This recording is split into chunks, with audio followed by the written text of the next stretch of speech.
Welcome to section 9.2 Colors and Shapes.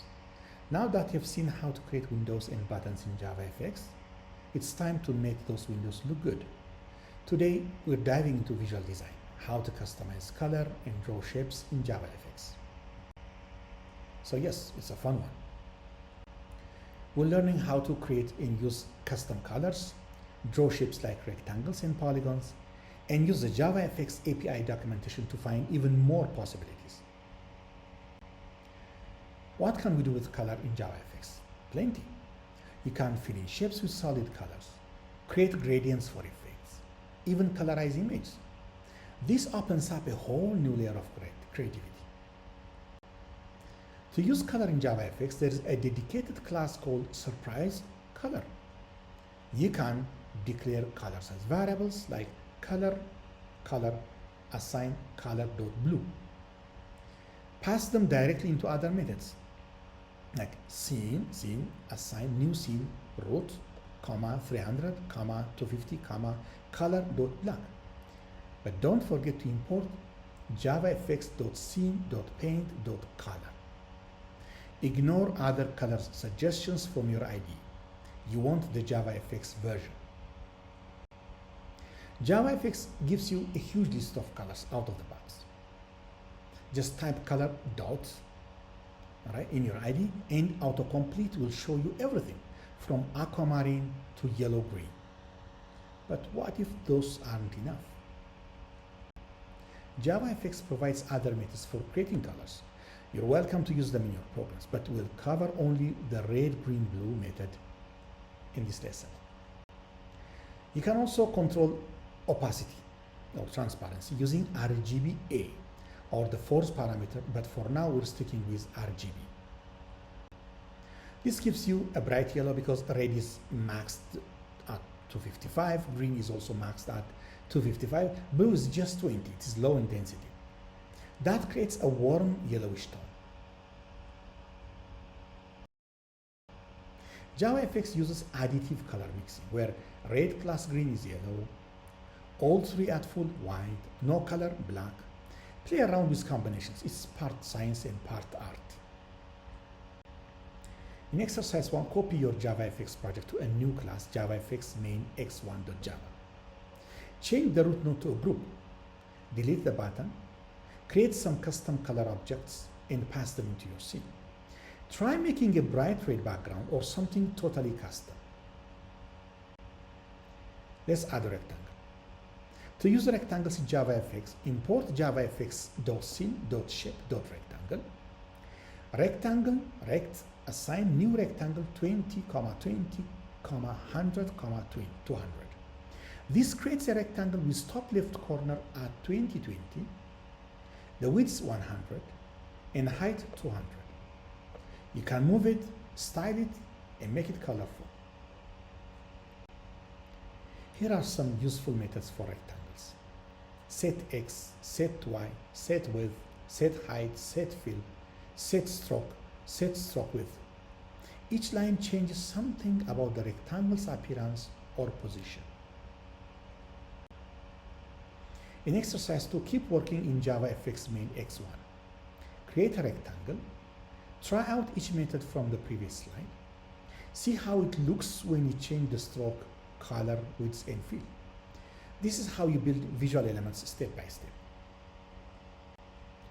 Here are a few of the methods you call on a rectangle. Set fill, set stroke width. Few more methods for rectangle again. Let's talk about positioning. There are two main types to move a shape. Set X and set Y, they are best for shapes like rectangles and colors. Set layout X and set layout Y, best for UI elements like buttons, or when inside a layout pane like VBox or HBox. For shapes, use set X whenever you can. It's more precise and readable. Just heads up, JavaFX's coordinate system is different from what you might see in math. In JavaFX, 0, 0 is the top left corner.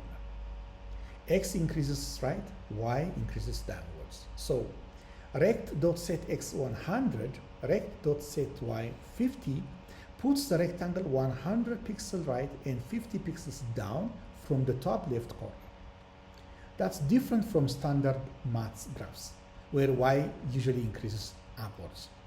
A JavaFX circle is an exception to this.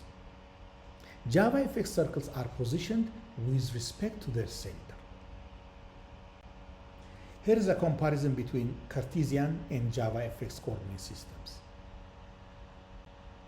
JavaFX coordinate system is a vertically flipped Cartesian coordinate system. JavaFX supports more than just rectangles: circles, ellipses, lines, polygons, arcs. Each has its own constructor and methods, and they are all part of the JavaFX.scene.shape package. Visit the JavaFX API documentation. Search for polygon and linear gradient. In exercise 3, using JavaFX API documentation, try to build a right triangle and color it with a gradient. Here's a quick linear gradient example from the docs. Linear gradient, assign new linear gradient 0, 0, 1, 0, true, cycle method dot new cycle, new stop array, new stop 0, color Dodger blue, new stop 1, color black. Rectangle, assign new rectangle 0, 0, 80, 80, rect.setFill gradient. Just remember to import javafx.scene.paint.linear gradient, import javafx.scene.paint.cycle method, and import javafx.scene.paint.stop. Now combine that with this polygon example. Polygon triangle, assign new polygon, new double array, 80, 10, 80, 80, 10, 80. So it's fill to the gradient, and you've got a triangle with a smooth color blend. Like triangles, polygons use many of the same methods: set fill, set stroke, set layout X. Experiment to see how polygons behave and how positioning affects them. The top left corner is still your reference point. Here is a fun behind the scenes look. In the Java puzzle ball game, developers used polygons and lines for collision detection. Hidden octagons detect proximity, others detect actual counter. So even though you don't see those shapes, they are here, running the game logic invisibly. Let's recap what you've learned. How to use the color class and mix custom RGB colors, how to create and modify rectangle and polygon shapes, how JavaFX handles coordinates and positioning, and how to explore the JavaFX API docs to find cool features like gradients and advanced shapes.